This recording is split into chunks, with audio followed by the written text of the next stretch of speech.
Cosmetic dentistry, I have to be honest, is probably my favorite part of dentistry.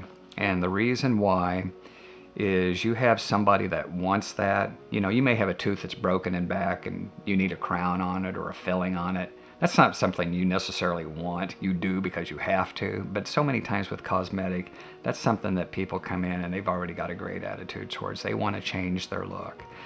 And we have various forms of cosmetic, from simple bonding, where it might be like where they've got a tooth that's chipped off and just needs to be repaired a little bit. It could be where we need to whiten them. That's pretty routine. And a lot of times we just incorporate that as part of the treatment, because if we're going to improve a person's smile, we want to get it white as we can.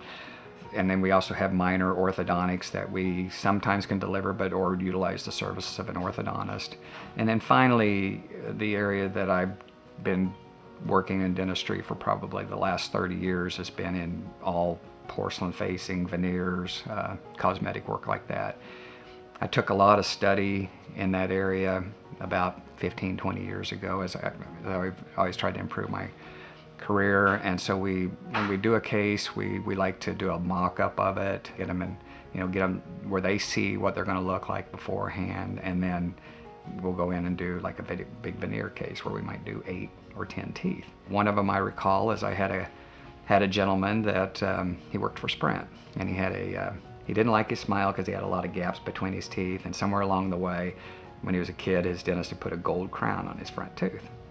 And he came in and he asked me, what can I do for this? And I said, you're kind of an executive position. I think the first thing I would do is get rid of that gold crown in front, and I think that'll help you out. And then I did a mock-up, what we call a wax-up, of what we wanted to do for his teeth, and then we ended up taking care of about not only that tooth, but about the front 8. And it was a great case. It turned out well. I ended up losing him as a patient because he ended up getting transferred to St. Louis as they moved him up in the ranks. So I've always felt good about that. And another area that we'll see is a lot of people in sales will say that their sales increase when they have teeth in. And I think it's nothing further than when we get rid of things that affect our self-confidence, we just completely give off a different image. Or if you've got something you're ashamed of, like a tooth that's discolored, you'll tend to cover your lips to do it. You don't even know you're doing it. And all you're doing is it embarrasses you, and you don't want people to see it. Well, what people are perceiving outside is, what's wrong with that guy or gal? Why aren't they smiling? What's the issue? What are they holding back on? And these are all subconscious decisions we're making all the time.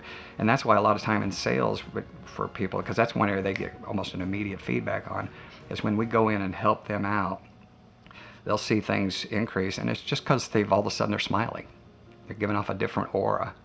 Positive mind leads to positive things. And that's what happens with them. So that's when it's very rewarding.